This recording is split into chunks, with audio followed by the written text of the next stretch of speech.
What's going on, guys? It's Mohammed, the host of Aware Alpha, and welcome to episode 91.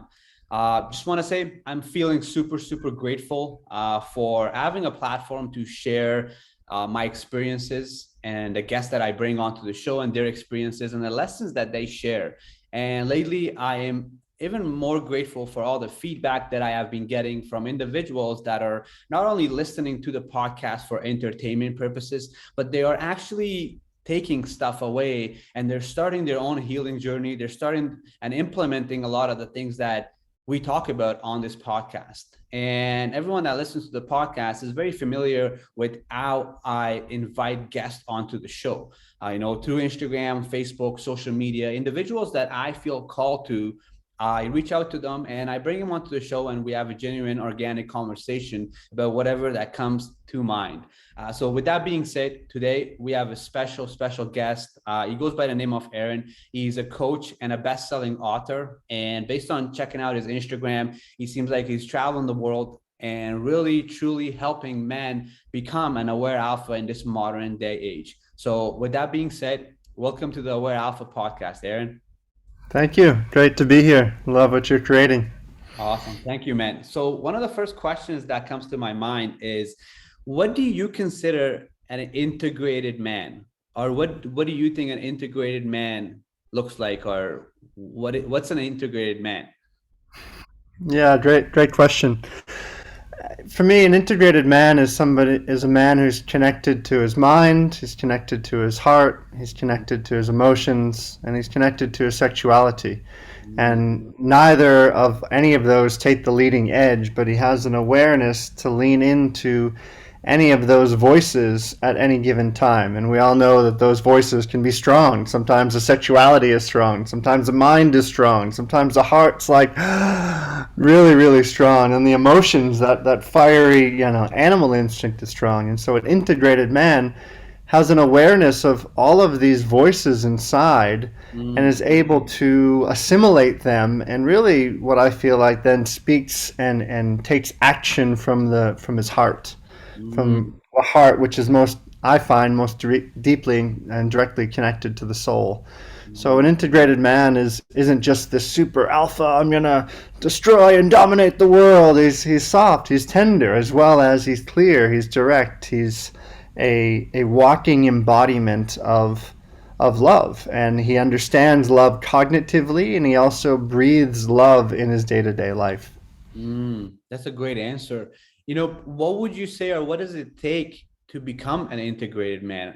And I feel like this question probably could take the whole podcast. But I'm very curious to just see where you start with this. How does one become an integrated man?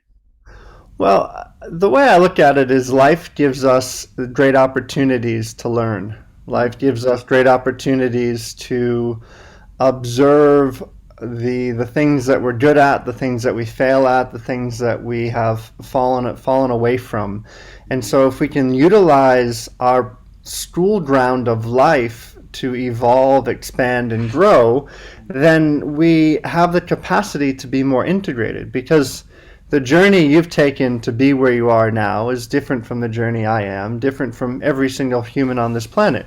Neither one of us are higher or lower. We've just entered into this, what I would call a flesh suit, this kind of skin thing that we're in, that the soul is inside of. Yeah. And we're learning to evolve and grow in a way to share the love that's inside of us. So the journey is a matter of getting out of our own way. I think one of the biggest things I found is almost an unlearning process, where I see the things I've failed at, I learn from them. I see the things I'm great at, I learn from them. And then I step forward each day really in the mystery. Because the moment my mind is like, this is what I'm doing, and this is the plan, and this is what's going to happen, and I'm trying to control every step along the way, then that's usually where it goes, boom, we fall flat on our face, and we're like, oh, wait, maybe I don't know the answer anyways. So I think the journey of integration is one of deep listening. And that is a quality that's more associated more to the feminine. We're both in male bodies, Yeah. but there's a feminine essence alive inside of us. And that feminine essence has qualities of creativity, intuition, and receptivity. So, an integrated man, not only is he strong and clear and on his path and his purpose, but he also has a deep capacity to listen, and he has a capacity to receive life. I've had a few, kind of big learnings along the way where I remember one time I wasn't able to receive the gift of another. And it was this, incredible being who was saying, I want to gift you, I want to support your continued education.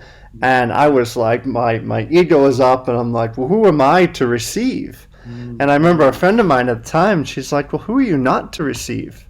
Like, why does giving need to be more important than receiving? So, our capacity to both give and receive simultaneously is a quality of deeper integration. That's an amazing answer. And I was just thinking, and I've been saying this lately, the masculine gives, the feminine receives. And when you were just talking, one of the things that hit me was, I was like, I'm very good at giving, Mm. but am I good at receiving? And it hit me because, and you're right, we do have these, the energies are, the feminine and masculine, both energies are within us. And something that I have been embodying more in this last year or so is embodying my own feminine energy more, being more creative, listening to my voice and my intuition. And I was interviewing a guest a couple of weeks ago, and she had mentioned that you will treat your feminine queen externally how you're treating the feminine in you. And it really hit me because I was like, and I had started to take baths, and I would spray like rose water, and like just really embodying my feminine energy more often, right? And it's interesting when you just mentioned that, because I was like, wow, like that's so, like, I can even go deeper. I think we can be, but then being is like, I'm just gonna be, but then it's also like receiving. That's a whole another level to, you can be, but then it's like, are you also being, and are you also like open to receiving? That's Hmm. almost like another level of being in your feminine energy. And that's something that I feel like I just took away from that. That's very interesting. Yeah. In the book I just wrote recently, came out in December, The Embodied Man, I think chapter 6 or 7 in there is called Awakening the Inner Queen. And so here's a title. It says Mastering Masculinity, and we're going to get into the head and the heart and the balls. But really, what's deeply required is a man who knows the queen on the inside. And I love that you share that, because I see this over and over again. The clients I work with, and the events and the retreats and the things I put on, is that until a man knows the queen and the goddess on the inside, then it's really hard to love, honor, and appreciate fully and at an embodied level the queen on the outside. We can adore the goddess and love the goddess, and can put all of our love and attention into that energy. But if we're not giving that energy to ourselves, then we eventually, the cup runs dry, and then there's a resentful bitch inside who's like, "Hi, I'm here. Don't forget about me. Like I want to be loved up as well." And I think that's a really important thing for the aware alpha, or like the aware man, is to recognize that all of his attention and love that he wants to pour into the external feminine, he really has to first give that to the internal feminine. And then once that feminine is full on the inside, there's that much more love to give on the outside. There's an overflowing, and there's not a pulling of reserves. That's beautiful. I'm actually excited to read that book. You just had me at that chapter. I was like, ooh, that's good. Actually, I'm excited to actually read that book. I also seen that you do a lot of like tantra work as well, right? Um, it's interesting because a lot of people, when they hear the word tantra, right away they think about sex. And something that I have, really learned these last 4 or 5 years as I'm just, doing this inner work, and is that tantra has nothing to do with sex. It's really a way of life. It's an awareness, an understanding. I'm curious to hear your experience with tantra, or like even actually, how did you even get into tantra on your journey? Yeah, great question. I mean, to kind of create a framework initially, the word tantra that resonates to me, the definition is to weave. And Mm, so Tantra is really the only spiritual lineage that I've come across in my journey that encapsulates the entirety of the human experience. mm, And that means that it's not all about sex, but it includes sexuality as it does consciousness, as it does emotionality, as it does heart space. mm, So it's a discipline, it's a lineage, it's a set of teachings and traditions that include sexuality. And because it includes sexuality, so much of what people associate to Tantra is, oh, that's that thing all about, all about sex. Like the moment I tell people I teach Tantra, they're like, oh, you must be some like male, like guru orgy oriented like sex addict. I'm like, well, no, I'm teaching about the beautiful traditions that have been around for thousands of years that are coming into our day-to-day life. mm, Of course, like anything, it gets very misused, and there's certainly challenges and stuff inside of this field. mm, But the thing that always speaks to me is that sexual energy is the reason that you and I are having this conversation. Your mom and dad at some point came together in union and created life. My mother and father did the same. mm. That's a really potent energy that's brought us onto this planet. Yeah. So imagine if we can capture that level of life force energy that moves through our body and then be able to utilize it, then be able to either create children or utilize it towards projects, utilize it towards creativity, utilize it just to as a healing modality. So one of the beautiful gifts, I put on these 2-day weekends called the Fundamentals of Tantra with my last partner in our school, the Embodied Awakening Academy that she initially created. And, in that weekend, we support people to have a reintroduction to their emotional body and to their sexual body in a way that's not confronting, in a way that's not like scaring people away, in a way where you can actually come back home into your own heart. And Mm, when people can return into their own body, a lot can start to change. mhm, And someone listening might think, what do you mean return to my body? Like I'm in my body. mhm, But a vast percentage of the population has had soft trauma, hard trauma, a lot of different things. And there's a big part of them that actually doesn't even want to be in their body. mhm, And unfortunately, when you go down a lot of the spiritual paths, a lot of it is an ascendant journey. So it's like we're ascending out of the body. What mhm, Tantra is saying that we're going to ascend, but we're also going to descend. We're mhm, going to descend and we're going to recognize that there's a God, omnipotent God everywhere, and there's also a God within us. And when we can know our own divine nature on the inside, then mhm. so much more is possible. It's very true. I love the way you explained that. And it's interesting because for myself and my journey this last 4 or 5 years, I wonder how you can even ascend without actually getting into the body. For me, especially, 2019, I went to a 10-day silent meditation retreat. And after I got out of that, the next, 6 months to 12 months and until now, like just so many stuff started to come out. 3 weeks after a 10-day silent meditation retreat, I'm meditating every day an hour or two, and I'm crying and I'm crying and just going days and days, months and months of just crying and expressing. And I started to do a lot of this so-called work, shadow work and ego work and inner child work. And I've always been a very curious soul, very obsessed with just becoming a better version of myself. So I learned a lot through this. But when you were mentioning, I was like, yeah, I wonder how you can even ascend. I think that's all this like the Wook group, where like you're kind of talking about the stuff like that, but you're really actually not embodying a lot of these teachings that a lot of people are talking about it, right? One of the questions I want to ask is, as males, I think we carry a lot of anger and rage. Mhm. And I say that because, like, even though I'm somebody that practices gratitude and meditates, I'm the calmest person ever, I love myself, all the stuff like that, yet I can feel that I carry a lot of rage and anger, and I'm learning to express it and release it out of the body, and I'm in that journey right now myself. I'm curious to hear, and I understand where this anger and rage comes from. You know, my own childhood trauma, you know, how I was raised. I grew up in the Middle East, then through war, didn't have a masculine father around, went through a lot of these things.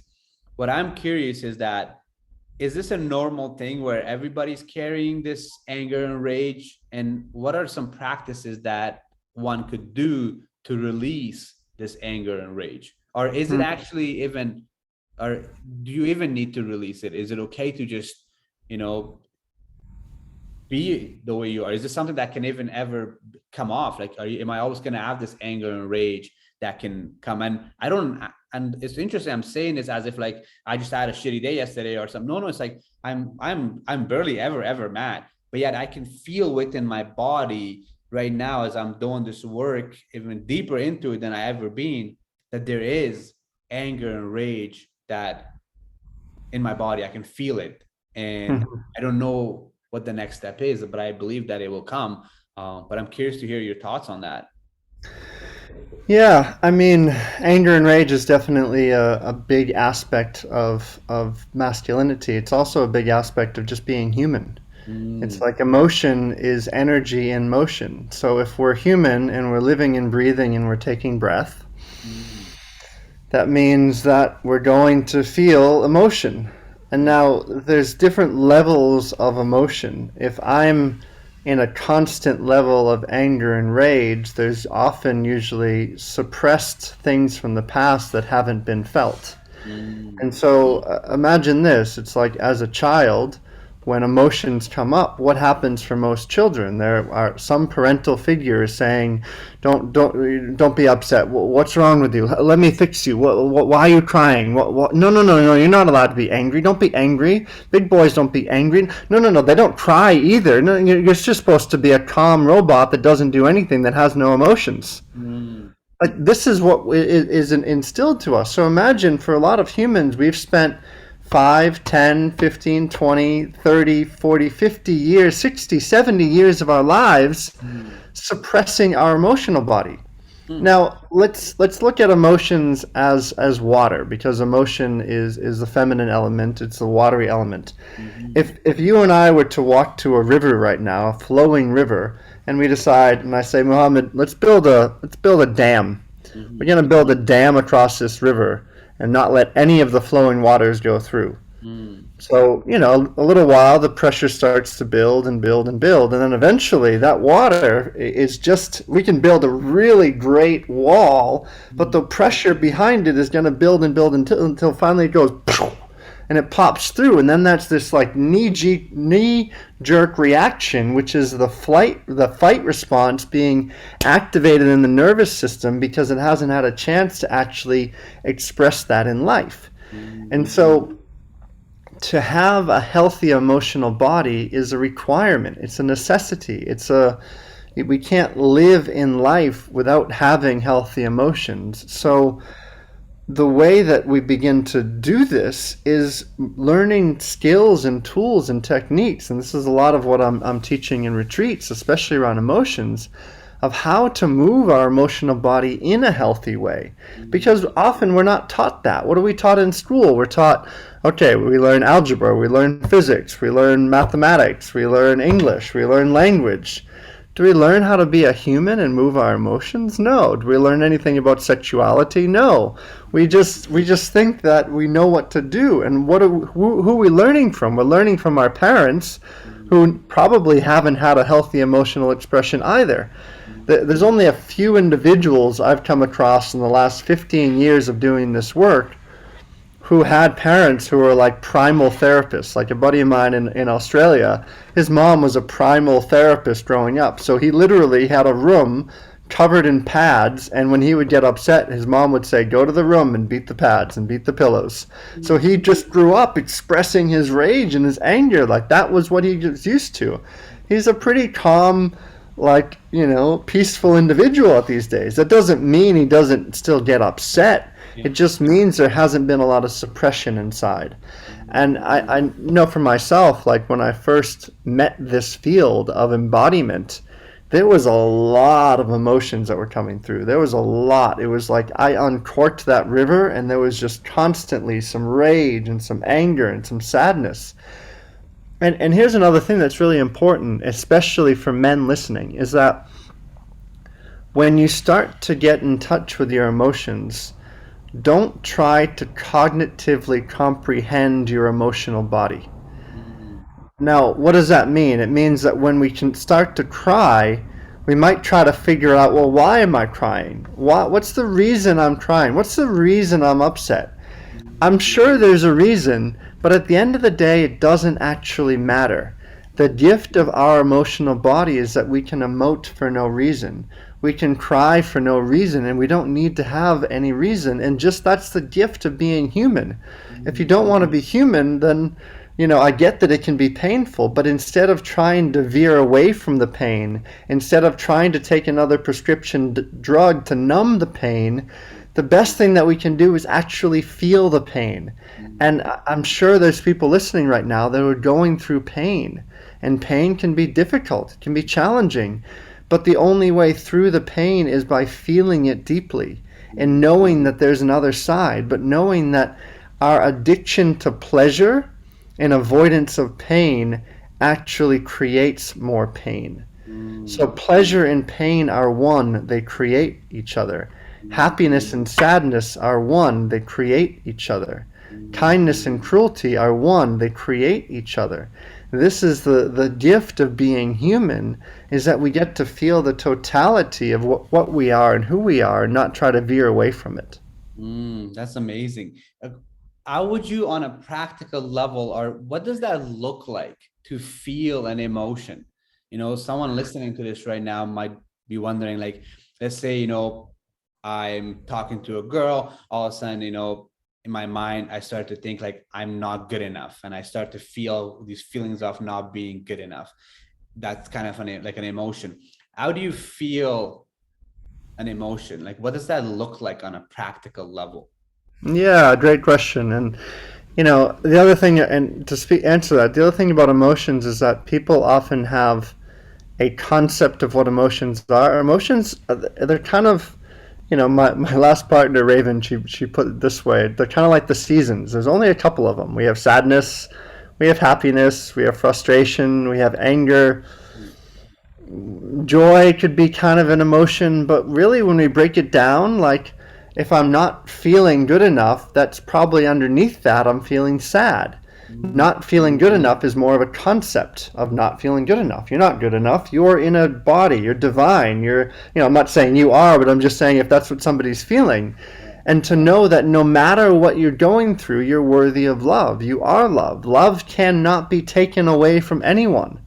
So if you're listening to this and like you feel like, oh, everyone on the planet is perfect and amazing, but me? Nah, God fucked up with me. So some shit went wrong here, So to actually feel an emotion means that at the time of when the emotion comes in, you stop, you pause, and you let it be there. That is probably the greatest gift anyone could take away from this talk. Because normally when people start to feel sadness, they might reach for drugs, they might reach for food, they might reach for someone, they might reach for something. So if we can pause in that moment and just say, I'm feeling sad.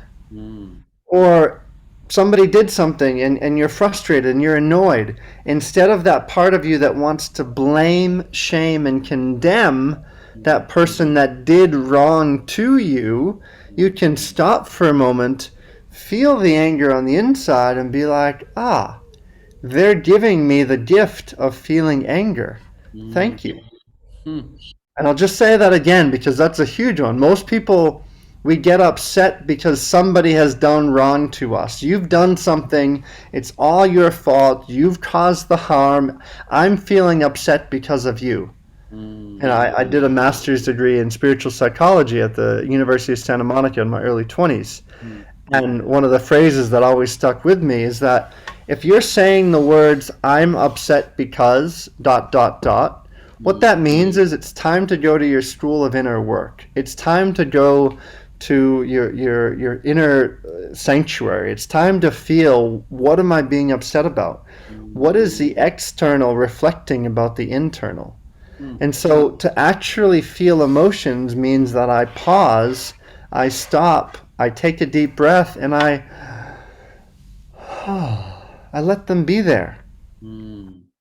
If you're upset with your partner, if you're upset with your son, your daughter, your wife, your husband, whatever it may be, and you're feeling anger, pull yourself out of the situation, go to your bedroom, close the door, and express all the anger into the pillow. The pillow is able to receive that. The pillow can receive the anger. It's still going to give you soft comfort when you go to bed at night. If you hit somebody in the face, they might not give you the same love that a pillow will. Yeah, very true.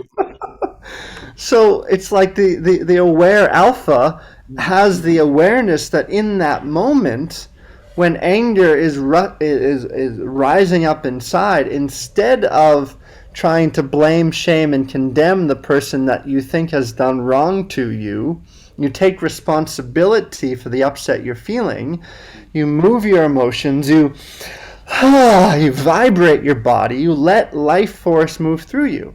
You know, and a great example of this, any of you have pets, or if you've ever seen an animal in the wild, when a dog gets frightened, it doesn't like go and stay frightened in a corner. It shakes its body. It's like, it shakes it all out. It lets the energy move through, and then it's like, okay, here I am. I can go back to life. What do we do as humans? We get frightened and then we store it and we hold it in. And then we get tighter and tighter and tighter and more constricted and more contracted and more. And then when somebody pushes us the wrong way, we go, blah! And then we throw up all over them because we haven't had a healthy emotional body for the last day, month, year, decade of our lives. So true. I love the way you explain everything. Curious, so what's the difference between a feeling and an emotion? Or is it the same thing? Well, a feeling is a sense of, like, as I was kind of drawing that down, there's only a couple of feelings. Emotions can have a wide variety of kind of energetic alignment in our bodies. So again, I'm looking at emotion as energy in motion. They're quite similar, but often feelings are taken into mental constructs when feelings are just, okay, I'm feeling sad, as I said before, sad, angry, frustrated, happy, sad. You know, those are fairly consistent. Emotions is just like this moving energy inside of us that kind of contain the feeling. It's this emotional vibration inside of our being, and we're emoting, we're expressing energy through us. So emotions are this kind of, expression of energy that's happening through our body. There's a lot in this field around, you could say, emotional responsibility or emotional intelligence, and these are all great things, but again, when we try to cognitively express our emotional body or our feelings, and we're often missing the point. And, a good way to kind of connect to emotions is just tuning into our animal body. Imagine we have our consciousness that's kind of like always seeing everything and understanding and interpreting and analyzing. And then there's just this animal body that's like, it like doesn't often have words. It just like feels the world around it and expresses from that space. And there are healthy nervous system responses that the animal body can express. When we're afraid, we might try to flee a situation, which can be a healthy response. When we feel like we need to fight back, we're standing in our authority, we're standing in our ground, we're creating space for that. This is healthy responses of the nervous system. What happens, because as a child, when we want to leave a situation, we often have a parent that's saying, no, stay. No, you're not allowed to go. So what happens is that emotional kind of nervous system response gets pushed down. And then As a result, if there is any more challenging situations, we kind of escalate in our nervous system even more into a freeze response. So then we're frozen because we wanted to fight, we wanted to flight, we wanted to respond, but now we're not even sure we know how to anymore. So our body is almost frozen in time. And then if this has happened enough times to people, then there's a disassociation out of the body, which is where a lot of people hang out, because there's a part of them that's saying it's not safe to be in the body. It's not safe to feel this deeply. It's not safe to express this much. It's not safe to be in this way. So I'm just going to disassociate and leave my body. Mhm. And I feel like that's actually how I was for a long time. I'm 32 now, but like for 25, 26, 27 years of my life, I was very disassociated with my body. I Hmm. I never even felt safe in my body, Hmm. and it's interesting now. I feel totally different. And I think that's, you can tell that by even sometimes, I remember growing up, I never liked to be alone. Just being alone was always just, I could just feel something. Like I always just need to be around people. I always need to be busy. I need to always doing something. Where these days, I love spending time with me, myself, and my inner child, and all these parts of me, because I've just, you know, I've got to know all these parts of me, right? Um, what's like one of the things that I always think about, like I always feel like the inner child is also like just the feminine energy within me, because the inner child wants to express itself, wants to, play, and wants to dance, and wants to have fun. And I always feel like it's which is the same thing with the feminine. The feminine wants to express, wants to, it's emotional, and it wants to play. I'm curious to hear your thoughts on that. If there's any, it's like, is it the same energy? Is it the same thing? Or is that, because I know there's a lot of, inner child is, a part of your brain between 0 to 7 years or whatever. And it was a part of you and it shaped you into the man you are. And I always wonder what's if there's any similarities, or if is it the same energies, or just, I'm curious to hear your thoughts on that. If this feminine energy is the same as the inner child energy, or are it two separate things? Yeah, I mean, I would say the inner child, there's both a feminine component and a masculine component. Mm, So, when I'm speaking into femininity and masculinity, it's like speaking into yin and yang. There's a dynamic balance inside of us. So, because, you and I are both in male bodies, we have kind of a inner young little boy, and we also have an inner little girl, which can mm, be a little bit complicated in concept, but it's ultimately just an inner child. But if put it this way, if you look at like some of the worst horror movies that we see, mm. is it when the little girl goes crazy or the little boy goes crazy that's scarier? Which one? Little girl. The little girl. So why is that? Because there's a different quality. The feminine represents this kind of universal creativity of everythingness, Mm, this everythingness that encapsulates all of life. mm, The masculine is this kind of is the structure, is the bones, is the singularity, it's the mm, focus, it's the determination, it's all of that. mm, All of those qualities are inside of us. If you watch little boys play, it's very different than watching little girls play. There's just a different energy. They both have feminine energy and masculine energy. But when that little girl energy turns sour, it's like, whoa, it's almost like our intuitive, creative, cosmic connection to existence is a little bit frightened, and shit's gonna go down. Things are gonna get crazy now. It's all gonna get a little bit wild, and so when I feel into my little girl inside, I feel like the one who plays with the fairies, who kind of dances in the mystery, who goes out to a beautiful sunset and just sees all the different entities and the energies and the things floating around. When I'm in my little boy energy, I'm in this like it's this different quality of kind of jubilance and playfulness and connection. There's just a different um, quality to it. And I feel like for both male bodies and female bodies, both those energies are alive in us. Ultimately, the inner child is just the one that's kind of connected into something beyond this body. Because are you a parent? no, no, I'm not. Yeah, okay, I'm not either, but I have nieces and nephews, and I've watched a number of children grow up in the last 15, 20 years. And it's amazing watching the evolutionary time. And then when they reach that kind of like pre-teen stage, all of a sudden they become aware of themselves, and they aren't as expressive as they were maybe a year or two before that. All of a sudden, like, their connection to this universal cosmic dance of reality is like, oh, that's weird. Why am I doing that? That's strange. And so there's a different developmental stage of the mind that happens. And this is often, you could say between like the 7 to 14-year-old evolution, if you look at it, 7-year cycles of development. And so that inner child is where I see over and over when I'm working with people, when someone can access that inner child, they can access back into that kind of infinite dream space, the one that, didn't have any limitations, the one that reached for the stars, the one that played in any environment and was happy no matter what.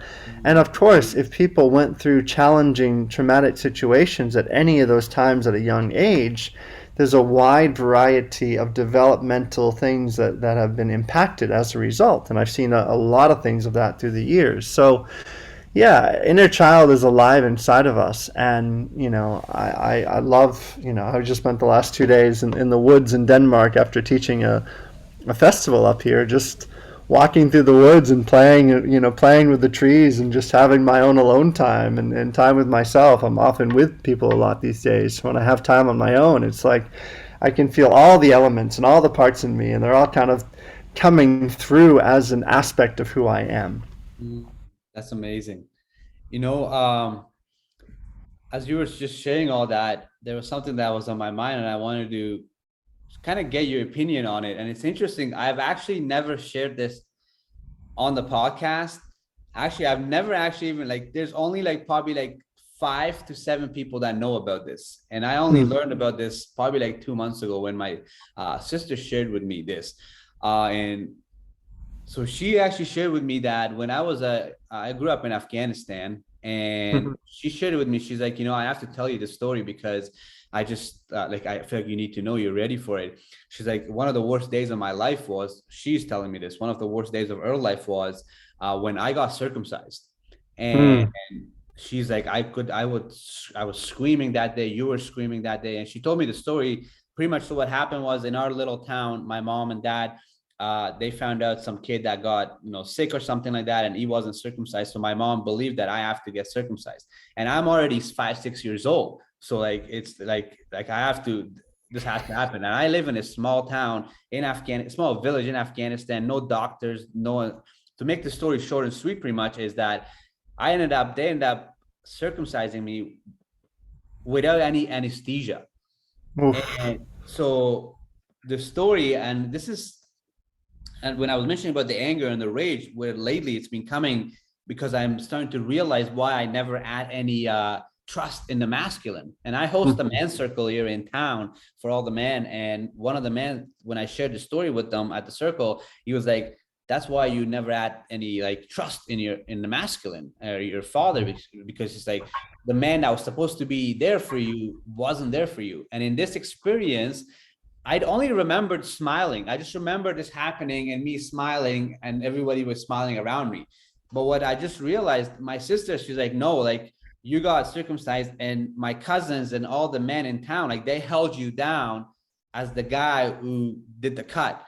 So without anesthesia. So pretty much from my understanding is that I passed out. I passed out from it because just screaming so loud that I passed out. And then they feed me some, I guess, something to kind of make me numb. And that's what I remember, is smiling from that experience. But a whole bunch of stuff that I don't actually remember, right? So first of all, I just felt like sharing that with you, almost for your feedback on it in a sense, because I feel like there's a part of me that's going to feel that at one point, remember that experience, right? Because I want to remember that experience, which, I know a lot of people would say that you don't need to go in the past to, you don't need to go remember these things. You don't have to remember the traumatic experiences for you to become a whole person. But I feel like from my experience, it's not that I'm trying to go back to remember the experience. Mm-hmm. When the body feels safe enough to express, that's gonna come up because Mm-hmm. this body experienced that and Mm-hmm. Mm-hmm. suppressed it, and it's Mm-hmm. somewhere within me. And I believe that when it feels safe enough the next time, or when it gets to us, when it's time, it's going to come up, right? Yeah. Yeah, I'm curious to hear your feedback on that, on how that experience may have affected me. Or do you believe that there's going to be a point that that's going to come up where I'm going to express, whether it's anger, tears, emotion, whatever emotion that comes from that, I will end up feeling that.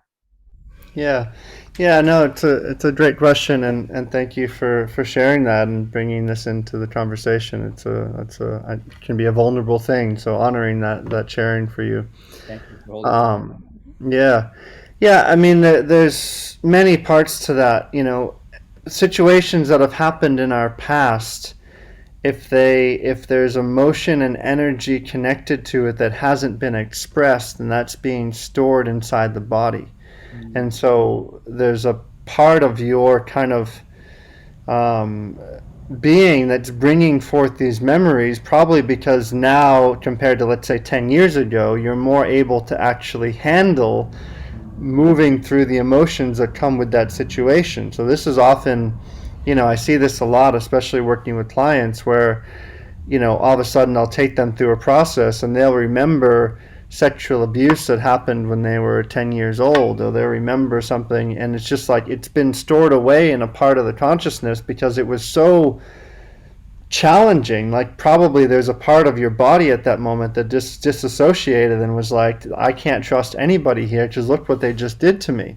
Mm. And so part of the, you could say, healing of memories or timeline regression, however, there's a lot of different modalities around this, Mm. is a matter of, yeah, feeling back into that moment and expressing the emotion, saying the words that you didn't say before.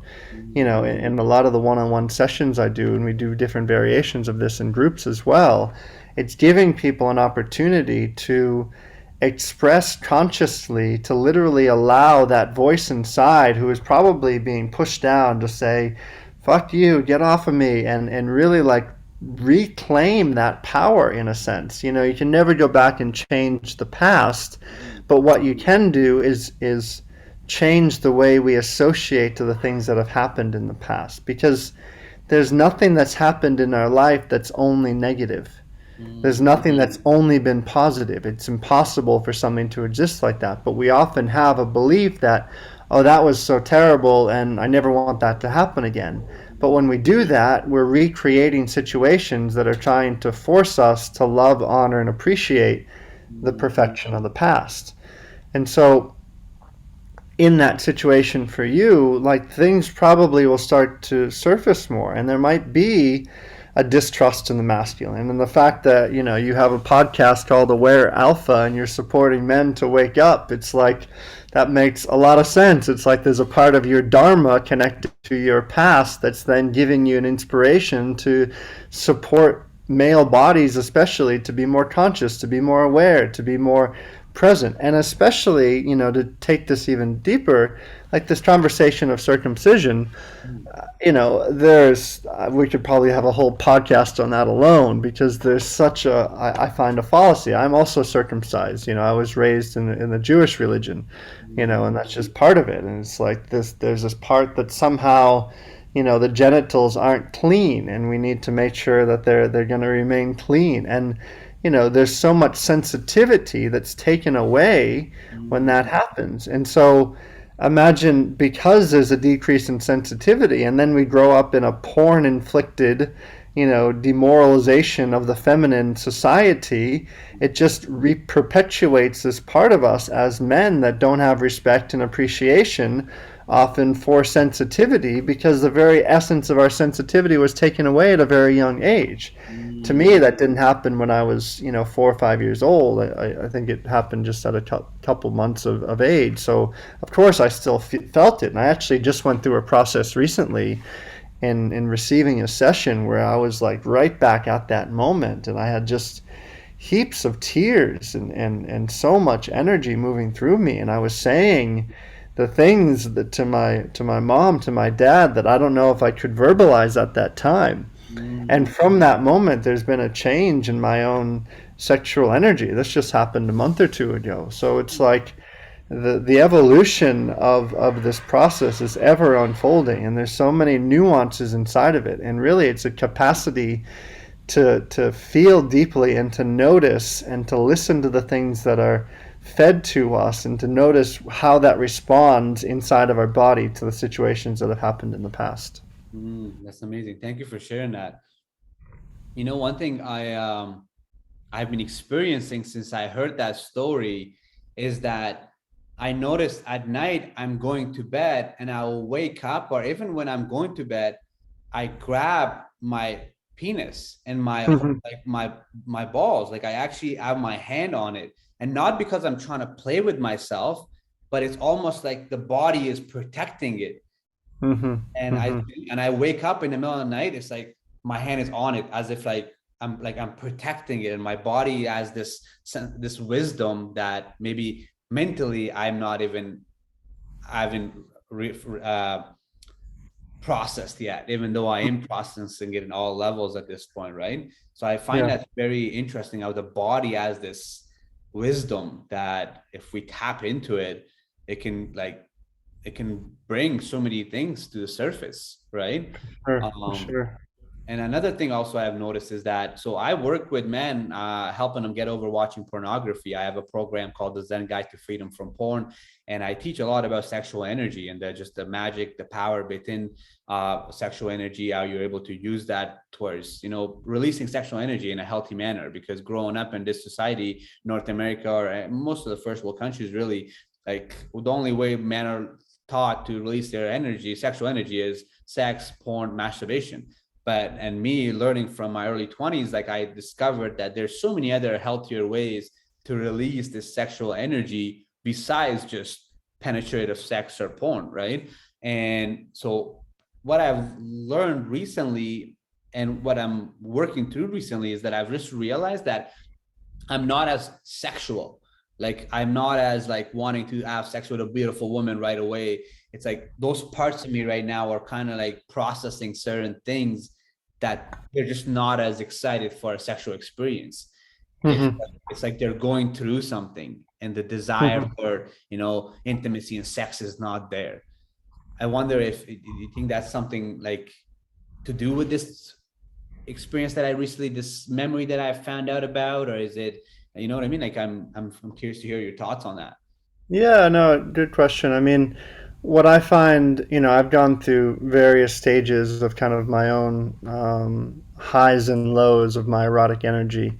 Mm, Um, like there was a time I went to a military maritime academy. I'm a ship's captain by trade. That's my background. And I remember, after getting out of the academy, and then I went to Eastern Europe with my buddy and just had a very debaucherous 4 months of my life that, did everything and anything you can imagine was done in that trip.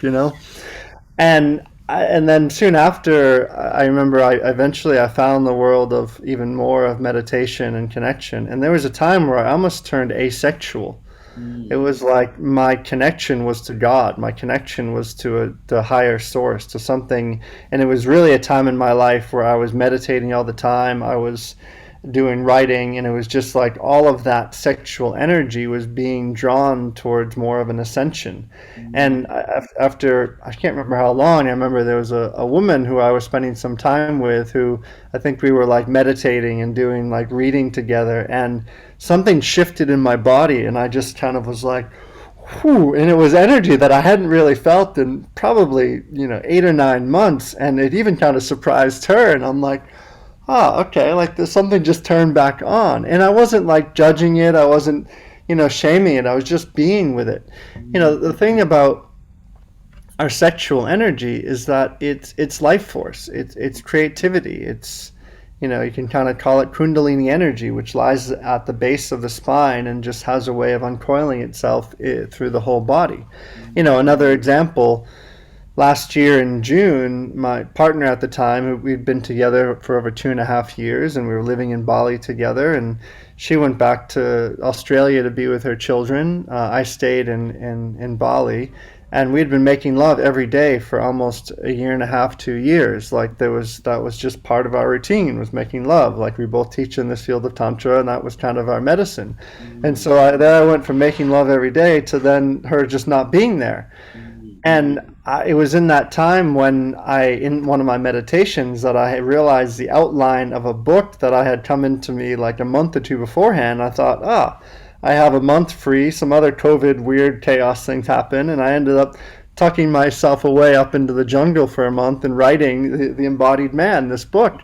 And so to me, that was an example of, okay, I'm taking the sexual energy that I've been using every day in making love with her, and then I streamline that into writing a book. And this is creative energy, this is sexual energy. So when we go into deeper nuances and healings and subtleties in our body, sometimes we might feel more erotic and turned on, and sometimes that energy might be being used in many other different ways.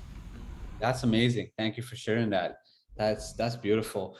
One of the things that just come to my mind is that, when let's say I meet a partner, somebody, and I just fall in love with them. Like I just love this person. So, whether it takes 6 months, a year, 3 days, whatever long it takes. And I just love this person so much. And from my awareness, I've, I have this realization that, like, when I love this person so much, they're simply just exposing this love that I already had within me. And Hmm.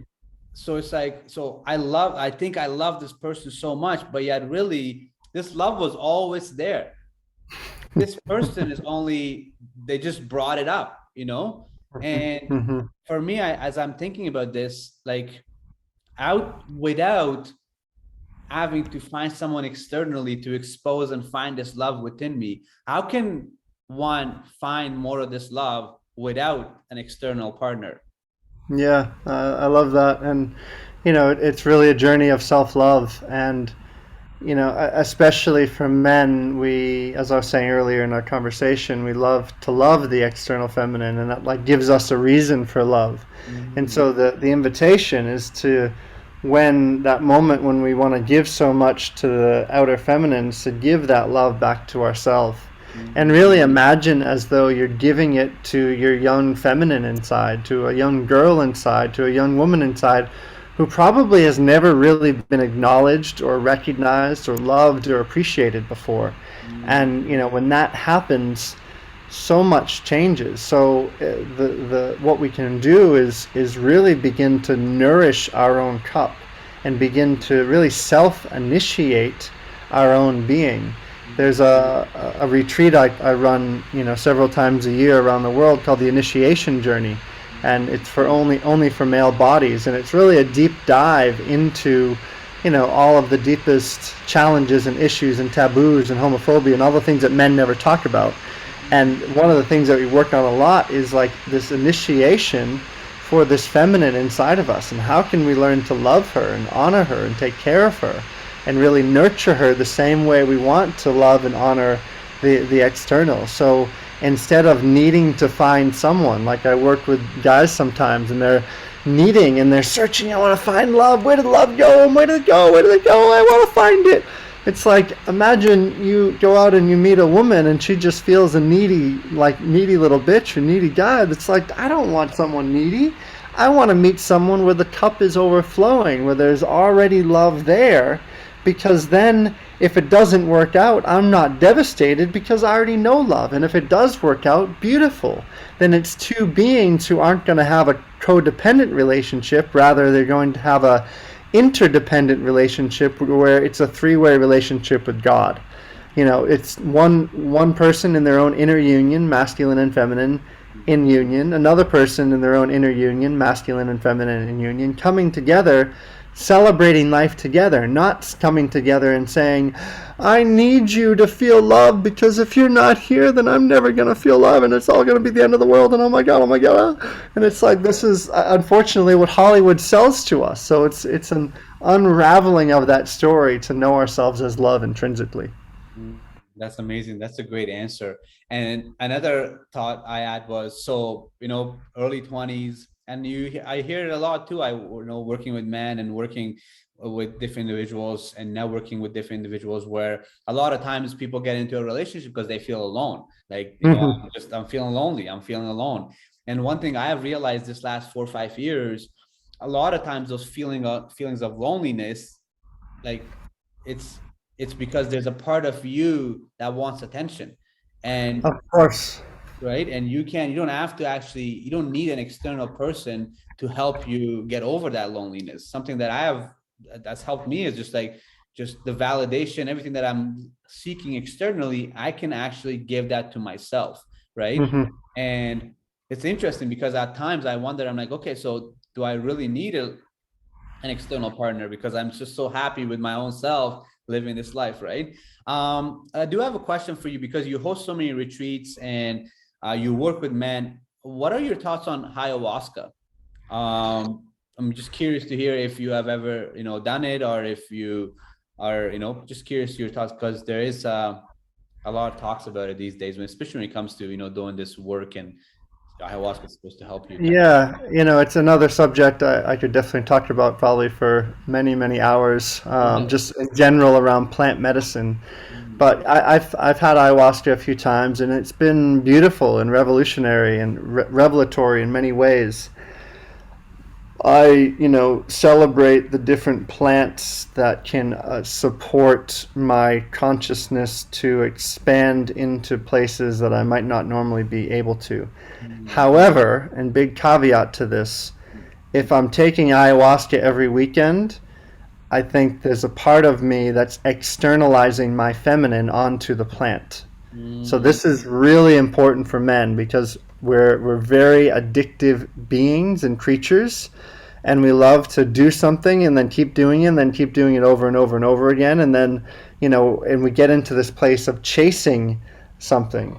And Mm. in many ways, and I've seen this happen a lot, is people are externalizing their creativity, their intuition, their guidance, their connection to a greater source, to marijuana, to ayahuasca, to mushrooms, to all these different plant medicines. And I celebrate them all. Like, I've had beautiful revelations with each one of those, and I've been very appreciative for what they've shown me along the way. Mm. But I've also seen a very fine line where I can continue almost an addictive nature towards that thing, Mm. or I can actually self source my love, self source my intuition, self source my creativity, self source the place where I can connect to something beyond myself, Mm. just simply through breath, through sound, through movement.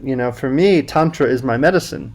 Mm. Making love to myself, making love to a beloved is my medicine. That's a beautiful medicine. I'm not shaming people who use a lot of ayahuasca or a lot of medicines, but just the noticing. Are you reaching for that substance because you think it's going to give you something that you don't know within yourself? Mm. And it very well might initially, but if you keep reaching for it over and over and over and over and over again, Mm. chances are there's probably some sort of addictive connection to it, and there's a good opportunity to kind of look within at something deeper. Mm. That's amazing. Yeah, if you notice an attachment to it, then it's like it's probably not doing what it's supposed to do, right? If you at one point you definitely don't want to have any attachment to anything really, because you just want to be full within, just feel full within yourself without having to, I need this, or I need the medicine, I need the girl, I need the job, I need this to be happy. It's like, no, it's just, I think without any of these attachments, that's having no attachment is happiness, I believe, personally, in my opinion. um I just want to say, first of all, like, I love this podcast. Like, this was such a beautiful conversation. I feel like there was so much that even myself I took away. I part of me is actually definitely intrigued to attend one of your retreats. Definitely, because I feel like it's something that's been called for me for a while. I actually was looking to go do a ayahuasca ceremony sometimes this coming year. Just, it's just my heart feels called to it, right? But yeah, no, that's amazing. I definitely had so much fun doing this podcast here. Any thoughts, anything that's on your mind that you want to share as we close things off? Yeah, no, just celebrating you and what you're creating, and just really, I know you've been on a journey like many of us, and appreciating the work that you're doing in the world. And I would say if you're feeling that call towards, a deeper dive, the men's initiation that I run is often, it's individuals as yourself who have podcasts, and they're facilitators, and they're teachers, and they're holding men's circles, and it's really a space where guys who are kind of looking for that next evolutionary impulse, that they get to come together and be guided themselves. So, Okay. I'd say usually 60-70% of the guys coming in there are teachers and facilitators, and really stepping up in their game. And it's a place where basically no stone goes unturned. The next one I'm going to be running on that side of the world is Nicaragua in November, a beautiful venue down there. But yeah, just honoring you, and honoring what you're creating. And anyone listening that wants to find out more, you can go to Amazon. You can find The Embodied Man. It's the Audible version is going to be out soon as well. It's on Kindle. You can get it in bookstores. You can get it all over the world. So, and there's lots of ways to meet and interact with me. I'm teaching in over 15 countries this year, all over the world. So I move around a lot. That's amazing. Thank you so much for sharing that, Aaron. I will definitely put your Instagram and the link to your book in the detail section of the podcast and everything, so everyone can get access to you and find you. And once I'm definitely going to actually get more information on your retreat in Nicaragua as well here. Once we finish off this podcast, I definitely look forward to hearing that. And lastly, yeah, thank you so much for this. I had a lot of fun, and I'm sure everyone listening to this podcast is going to get some value from it for sure, for sure. Yeah, you're very welcome. It's been a joy to be here with you, brother. Thank you, brother. As we finish off this podcast, I just want to put some intentions out there. And my intentions are for you to truly, truly listen to this podcast. And, hopefully you're inspired to take action on your inner work. My intentions are for you to discover and realize that you are whole, you are amazing, you are divine. And my intentions are for you to discover more of yourself. And lastly, until next time, stay an aware alpha.